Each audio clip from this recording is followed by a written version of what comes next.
नमस्कार विद्यार्थी मित्रमैत्रिणींनो, लोकनायक बापूजी अने महिला महाविद्यालय यवतमाळ यांनी आयोजित केलेल्या नैतिक मूल्य संवर्धन प्रमाणपत्र कोर्स अंतर्गत मी प्राध्यापिका डॉक्टर प्रतिभा संजय काळमेघ, अर्थशास्त्र विभाग प्रमुख, शिवशक्ती महाविद्यालय बाभुळगाव, आपल्याशी मूल्य संस्कार व व्यक्तिमत्व विकास या विषयावर संवाद साधणार आहे. कोणत्याही व्यक्तीची, समाजाची, देशाची ओळख ही त्या देशाची संस्कृती आणि संस्कार यावरून होत असते. आपल्या भारतीय संस्कृतीला आध्यात्मिक पाया आहे आणि म्हणून संबंध देशामध्ये भारतीय संस्कृतीचा लौकिक आहे. आपण सर्वप्रथम मूल्य म्हणजे काय ते पाहू. तर मूल्य म्हणजे चिरकाल टिकणारा विश्वास. मूल्य संस्काराचा पाया जर कोठे मजबूत होत असेल तर त्यामध्ये विविध घटक जे आहे त्या घटकांचा समावेश होतो. त्यात कुटुंब, शाळा, महाविद्यालय आणि समाज या विविध घटकांकडून आपल्याला मूल्य संस्कार मिळत असतात. असं असलं तरी मूल्य संस्काराचा जो पाया आहे हा आपल्या कुटुंबामध्येच रचला जातो आणि म्हणून मूल्य शिक्षणाची पहिली पाठशाळा म्हणजे आपलं कुटुंब असतं. अगदी जन्मापासून तर आपण शाळेत जाईस्तोवर आपल्या कुटुंबातील विविध व्यक्तींकडून आपल्याला विविध मूल्य, विविध संस्कार प्राप्त होत असतात. ज्यावेळी एकत्र कुटुंब पद्धती होती त्यावेळी कुटुंबामध्ये आजी आजोबा असायची आणि ज्या कुटुंबामध्ये आजी आजोबा आहेत तर त्यांची आपल्या नातवंडांशी चांगली मैत्री असते आणि जेव्हा नातवंड आपल्या आजी आजोबाजवळ हट्ट करतात, गोष्ट सांग असं ते म्हणतात, त्यावेळी आजी आजोबा मुलांना रामायण, महाभारत, भगवद्गीता, रामचरित्रमानस, शिवचरित्र, राजा हरिश्चंद्राच्या गोष्टी आणि विविध प्रकारच्या बोधकथा सांगते. आणि या सर्व गोष्टींमधून त्या छोट्या नातवंडावर कळत न कळत मूल्य संस्कार होत असतात. जी विविध मूल्य आहेत, कारण जेव्हा ह्या गोष्टी सांगितल्या जातात तेव्हा त्यातून जी विविध पात्रे आहेत, विविध प्रसंग आहेत, विविध उदाहरणे आहेत, या विविध उदाहरणावरून आपल्या व्यक्तिमत्वावर त्या गोष्टीचा, त्या पात्राचा, त्या प्रसंगांचा परिणाम होत असतो. त्यातून आपण परोपकार, विनम्रता, बंधुप्रेम, मातृभक्ती, पितृप्रेम हे जे सगळे सदाचार, शिस्त, प्रामाणिकपणा ही जी मूल्य आहे, ही मूल्ये आपल्याला कुटुंबाकडून मिळत असतात. कुटुंबातील वातावरण, कुटुंबियांचं जे काही वागणं, बोलणं, राहणं, आचार, विचार, उच्चार ह्या सगळ्या गोष्टी ज्या आहेत त्या आपल्यावर परिणाम करत असतात.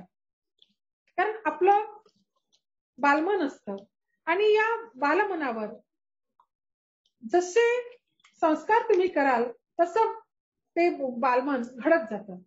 आणि जसं आपण पाहतो की कुंभार ज्यावेळी मूर्ती घडवतो तेव्हा जी काही त्याच्याजवळ माती असते त्या मातीवर सुद्धा तो संस्कार करत असतो.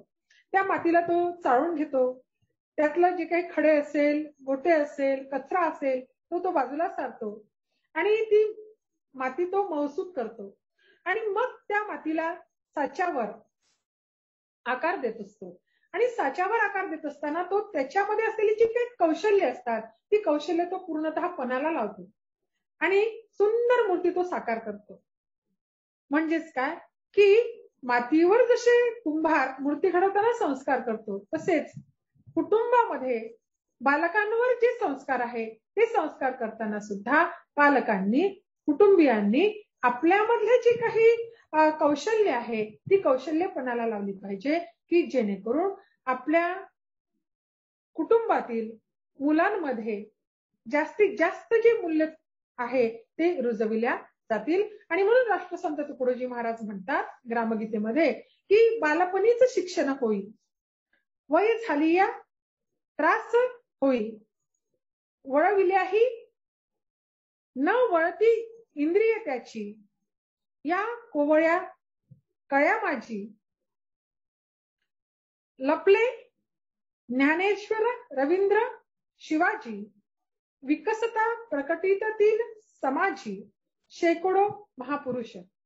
अर्थात बालपणीच जे संस्कार कुटुंबात मिळते, जे शिक्षण त्याला कुटुंबात मिळते त्यावरून त्याच्या आयुष्याची जडणघडण होत असते. आणि म्हणून मूल्य संस्काराची पहिली शाळा म्हणजे काय असते मग कुटुंब असते. आता आपण पाहू की मूल्य शिक्षण म्हणजे नेमकं काय. मूल्य म्हणजे काय हे आपण बघितलं. आता आपण पाहू की मूल्य शिक्षण म्हणजे काय. तर जे जे उदात्त आहे, उन्नत आहे अशा सुसंस्काराचे शिक्षण म्हणजे मूल्य शिक्षण. पूर्वी गुरुकुल शिक्षण पद्धती होती. या गुरुकुल शिक्षण पद्धतीमध्ये शिक्षणाचा जो मुख्य उद्देश होता तो म्हणजे चारित्र्य संपन्न आणि शील संवर्धन करणारी जी काही पिढी आहे ती पिढी निर्माण करणं. गुरु ज्यावेळी शिष्यांना शिक्षण द्यायचे त्यावेळी त्याच्यामध्ये नीतिमूल्ये, जीवनमूल्ये, आध्यात्मिक जी मूल्य आहे ती मूल्य रुजवून एक आदर्श व्यक्तिमत्व कसं निर्माण होईल यासाठी पूर्ण कौशल्य ते पणाला लावत असे. पण ब्रिटिश राजवट आल्यानंतर स्वातंत्र्यपूर्व काळामध्ये म्हणजे 1834 तो काळ होता. तर त्यावेळी लॉर्ड मेकॉले यांनी भारतीयांचे जे शिक्षण आहे ते केवळ इंग्रजी संस्कृतीला अपोषक असे केले. कारकुनी शिक्षण त्यांनी दिले आणि मग भारतीयाच्या दृष्टीने शिक्षणातून जी नैतिकता अपेक्षित होती ती त्या शिक्षणातून मिळाली नाही, निर्माण होऊ शकली नाही. आणि त्यामुळे त्या काळात नीतिमूल्यांचं, जीवनमूल्यांचं अधःपतन झालं, नैतिक मूल्यांचा ऱ्हास झाला. त्यानंतर पुढे जाऊन 1964-66 जो काळ होता त्या काळामध्ये डॉक्टर कोठारी आयोगाने आधुनिक शिक्षणाचा पाया रोवला. आता आधुनिक शिक्षणाचा पाया रोवत असताना त्यांनी तांत्रिक कौशल्य विकसित करण्यासोबतच आधुनिक शिक्षणामध्ये सुद्धा नैतिक, आध्यात्मिक आणि आत्मसंयमनाचे जे महत्व होते हे महत्व त्यांनी नाकारलं नाही. कारण त्यांचं असं म्हणणं होतं की नैतिक मूल्यांमुळे चैतन्य शक्ती जी आहे ती चैतन्य शक्ती निर्माण होते.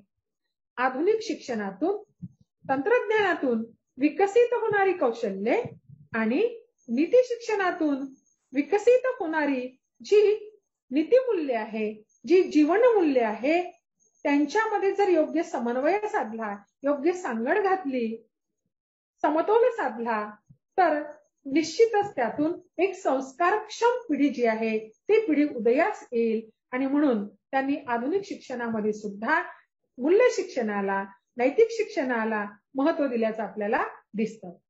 1986च्या राष्ट्रीय शैक्षणिक धोरणामध्ये देखील भाषा, विज्ञान, तंत्रज्ञान, सामाजिक शास्त्रे शिकत असताना मूल्य शिक्षणाला त्यांनी महत्व देण्यात आलेलं आपल्याला दिसतं.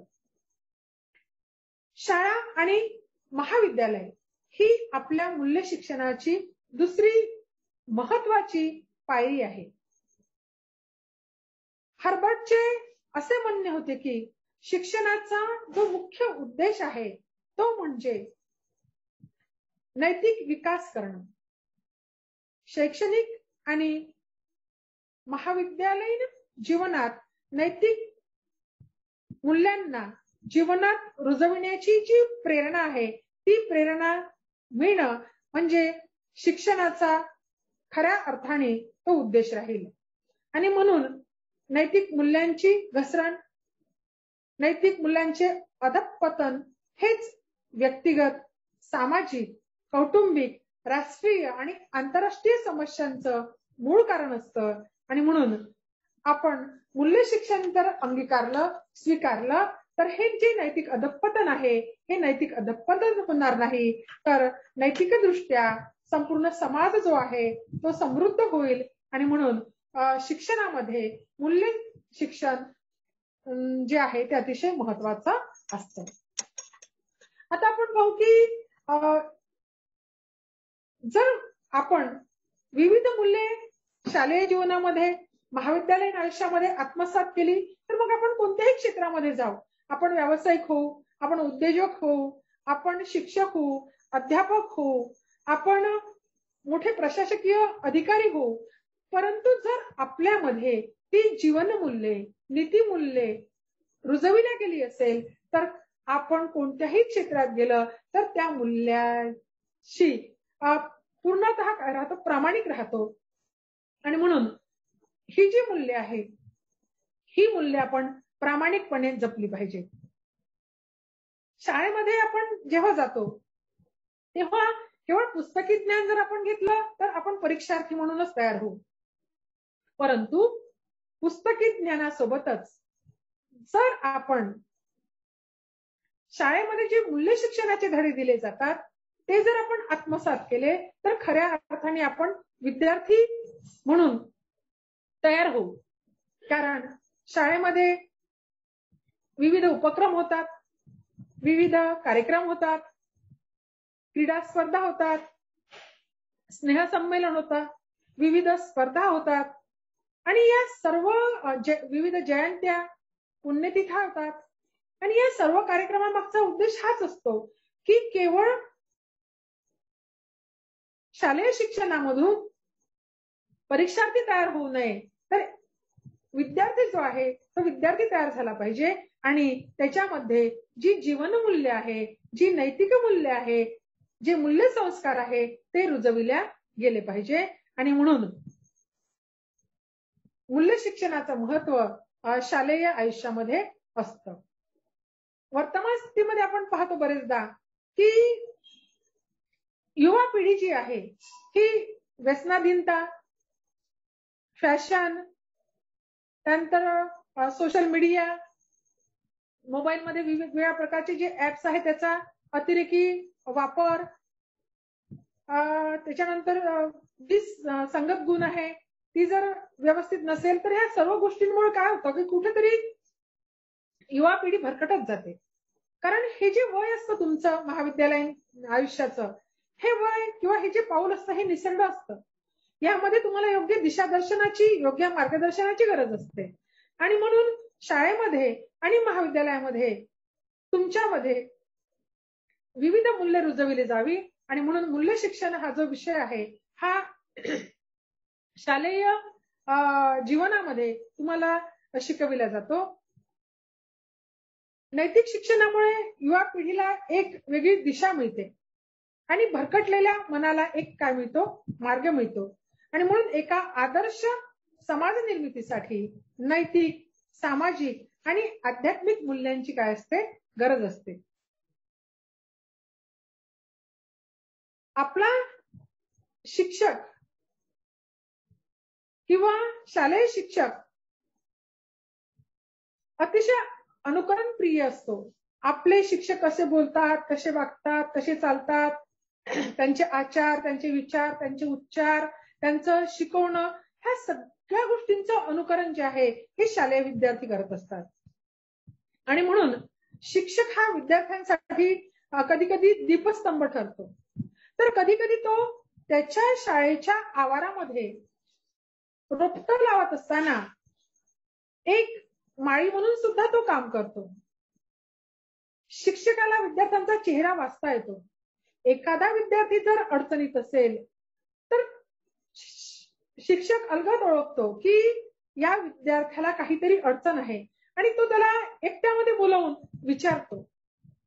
अशा वेळी समस्या सोडविण्यासाठी तो एक मार्गदर्शक म्हणून, एक पालक म्हणून सुद्धा काम करत असतो. काही वेळा मूल्य मार्गावरून विद्यार्थ्यांचा जो रथ आहे हा योग्य तऱ्हेने चालावा म्हणून तो रथाचा सारथी देखील होतो. म्हणजेच शिक्षक हा विद्यार्थ्यांना घडविणारा एक साचा होय. शिक्षक जेवढा दोषरहित असेल, आदर्श असेल, कुशल असेल, तेवढं त्याच्या विद्यार्थ्याचे भावी आयुष्य सुंदर होतं. थोडक्यात शाळा व शिक्षक हा नैतिक शिक्षणाचा कणा आहे. सध्या आपण पाहतो की कोरोनाचा काळ आहे, शाळा बंद आहे, ऑनलाईन शिक्षण सुरू आहे आणि ग्रामीण भागामध्ये ऑनलाईन शिक्षणाचे काय झालेलं आहे हे आपल्याला माहिती आहे. आणि त्यामुळे ग्रामीण भागामधील पालक अतिशय चिंताग्रस्त आहेत की मुलं शाळेत जात नाही, दिवसभर गावामध्ये फिरतात, नाहीतर ते मोबाईल खेळतात किंवा फक्त टीव्ही पाहतात आणि त्यामुळे त्यांच्यामध्ये कुठली शिस्त राहिलेली नाही, बेशिस्त वर्तन ते करायला लागलेले आहे.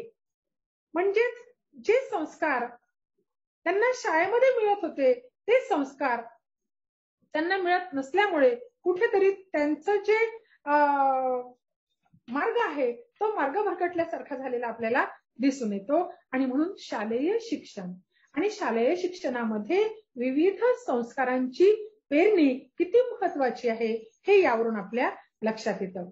मूल्य शिक्षणातून आपण वेगवेगळी मूल्य शिकतो. श्रमप्रतिष्ठा आहे, राष्ट्रभक्ती आहे, स्त्री पुरुष समानता आहे, राष्ट्रीय एकात्मता आहे, सर्व धर्म सहिष्णुता आहे, सौजन्यशीलता आहे, वैज्ञानिक दृष्टिकोन, संवेदनशीलता, वक्तशीरपणा, प्रामाणिकपणा, निर्णय क्षमता, ही जी सगळे परोपकार, ही सगळी जी मूल्य आहे, ही मूल्ये, ही जीवन मूल्ये तुमच्यामध्ये मूल्य शिक्षणातून उतरविल्या जातात किंवा मूल्य शिक्षणामधून तुमच्यामध्ये ती पेरली जातात, रुजविली जात असतात आणि त्यामुळे तुमचं एक सर्वांग सुंदर असं व्यक्तिमत्व जे आहे ते व्यक्तिमत्व निर्माण होत असतं. महाविद्यालयात आल्यानंतर तुमच्या सोबत शालेय जीवनामध्ये जे काही मूल्य संस्कार तुमचे झालेले आहे ती शिदोरी तुमच्या सोबत असतेच. महाविद्यालयात आल्यानंतर सुद्धा तुम्ही विविध कार्यक्रमातून, विविध उपक्रमांमधून, स्पर्धांमधून, स्नेहसंमेलनांमधून जे संस्कार आहे, मूल्य संस्कार, ते घेतच असतात. परंतु पुन्हा एक महत्वाची योजना महाविद्यालयीन आयुष्यामध्ये तुमच्या वाट्याला येत असते मूल्य शिक्षण देण्यासाठी. ती योजना म्हणजे राष्ट्रीय सेवा योजना होय. राष्ट्रीय सेवा योजना तुम्हाला मूल्य शिक्षणाचे धडे देते. तुमच्यामध्ये शिस्त, श्रमप्रतिष्ठा, नेतृत्व, आत्मविश्वास, प्रामाणिकता, ही जी गुणवैशिष्ट्ये आहे, ही गुणवैशिष्ट्ये तुमच्यामध्ये पेरण्याचा, रुजविण्याचा प्रयत्न राष्ट्रीय सेवा योजना करत असते. साने गुरुजींच्या प्रार्थनेतून तुम्ही प्रेमाचा धर्म जगाला शिकवता. खरा तो एकची धर्म जगाला प्रेम अर्पावे, ही जी शिकवण आहे, प्रेमाचा जो धर्म आहे, साने गुरुजींनी सांगितलेला जो माणुसकीचा धर्म आहे, हा धर्म आपण राष्ट्रीय सेवा योजनेमध्ये शिकत असतो. गाडगे महाराजांची जी दशसूत्री आहे ती दशसूत्री आपण राष्ट्रीय सेवा योजनेमध्ये शिकत असतो की भुकेलेल्याला अन्न द्या, तहानलेल्याला पाणी द्या, निरक्षरांना साक्षर करा, प्राण्यांना तुम्ही अभय द्या. म्हणजेच काय की तहानलेल्याला घोटभर पाणी आणि भुकेला असेल तर त्याला चतकोर भाकर देण्याचं जे काही औदार्य आहे, हे औदार्य तुम्हाला या दशसूत्रींनी शिकवलेलं आहे. आणि म्हणून या पृथ्वी तलावर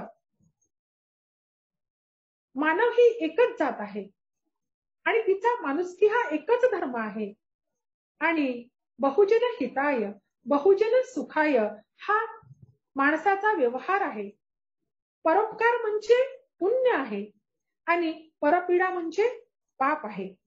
आणि म्हणून जे काही शिक्षण तुम्हाला मूल्य शिक्षणामधून मिळत असते ते शिक्षण म्हणजे काय, तर ते शिक्षण विद्यार्थ्यांना अंधकाराकडून प्रकाशाकडे नेणारं शिक्षण, असत्याकडून सत्याकडे नेणारं शिक्षण, बंधनाकडून मुक्तीकडे नेणारे जे शिक्षण आहे ते शिक्षण म्हणजे खरं शिक्षण होय. आणि म्हणून हे शिक्षण घेण्यासाठी आपण कुटुंबात, शाळेत आणि महाविद्यालयामध्ये सदैव तत्पर असलं पाहिजे. आपल्यामध्ये आपण वाचन संस्कार जो आहे तो रुजविला पाहिजे. इतर मूल्यांसोबत, इतर संस्कारांसोबत वाचन संस्कार जो आहे हा सुद्धा तितकाच महत्वाचा आहे. कारण वाचनाने माणसाची मन समृद्ध होतात, विचार समृद्ध होतात आणि त्यामुळे ग्रंथ हे गुरु आहे.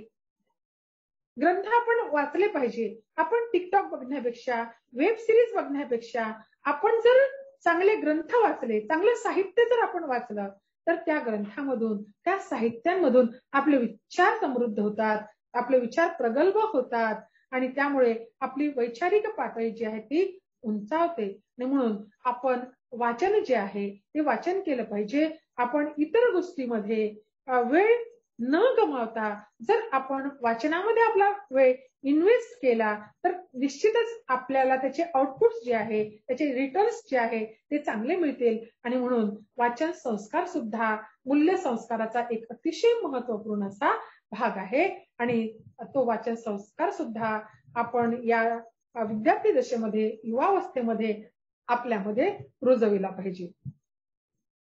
आता नैतिक मूल्यांची रुजवणूक करणे हे काही एकट्या दुकट्याचं काम नाही. त्यासाठी कुटुंब आहे, शाळा आहे, शिक्षक आहे, अध्यापक आहे, समाजसेवक आहे, धर्मगुरू आहे, प्रतिष्ठित व्यक्ती आहे, या सगळ्यांनी दिलेले जे संस्कार आहे त्यांच्या संस्काराचा जो परिपाक आहे तो परिपाक म्हणजेच काय असतं, मूल्य शिक्षण असतं. आणि म्हणून मूल्य शिक्षण म्हणजे समूहाने जे जे काही संस्कार आपल्याला दिलेले आहे त्या संस्काराचा परिपाक आहे. आणि म्हणून आपल्याला जरी हे सगळे घटक देत असले तरी सुद्धा आपली घेण्याची जी इच्छा आहे ती इच्छा सुद्धा प्रगल्भ असली पाहिजे. नाहीतर देणारे हात कितीही सबळ असले परंतु घेणारे हात जर सबळ नसतील तर त्याचा काहीही उपयोग होणार नाही. आणि म्हणून आपल्याला जे जे काही या सर्व घटकांकडून मिळतं, जी जी मूल्य आपल्याला या घटकांकडून मिळते ती सर्व मूल्य आपण आत्मसात केली पाहिजे, ती सर्व मूल्य आपण स्वीकारली पाहिजे. विद्यार्थी आणि या सर्व घटकांमध्ये परस्पर सुसंवाद असला पाहिजे, सहकार्य असलं पाहिजे, समन्वय असला पाहिजे, तरच जे मूल्य संस्कार आहे ते मूल्य संस्कार रुजविले जातील. या सर्व घटकांकडून मला जे संस्कार मिळते आहे ते माझ्या झोळीमध्ये मला घेता आली पाहिजे, माझी ती घेण्याची प्रवृत्ती असली पाहिजे. असे असेल तरच युवा पिढीचं मनगट आणि मस्तिष्क जे आहे हे मस्तिष्क समृद्ध होईल, त्याचे विचार समृद्ध होतील आणि ज्या देशामधील युवकाचं मनगट आणि मस्तिष्क समृद्ध आहे त्या देशाचं जे चारित्र्य आहे ते उच्चतम चारित्र्य निर्माण होईल. आणि ते उच्चतम चारित्र्य जर देशातील युवकाचं असेल तर मग देश प्रगती पथाकडे वाटचाल करेल. नीती मूल्याच्या भरवशावर त्या देशामध्ये, आध्यात्मिक मूल्याच्या भरवशावर त्या देशामध्ये समाज आणि युवक प्रगती करेल आणि ही प्रगती निश्चितपणे त्या देशाच्या विकासाला यशदायी, फलदायी ठरेल यात शंका नाही. आणि म्हणून आपण या ठिकाणी एवढंच सांगू शकतो की जीवन वही अनमोल है, जीवन वही अनमोल है, नैतिकता का जहां मोल है, नैतिकता का जहां मोल है. या ठिकाणी मला आयोजकांनी बोलण्याची संधी दिली त्याबद्दल मी त्यांचे मनपूर्वक आभार मानते आणि माझ्या शब्दांना विराम देते. धन्यवाद.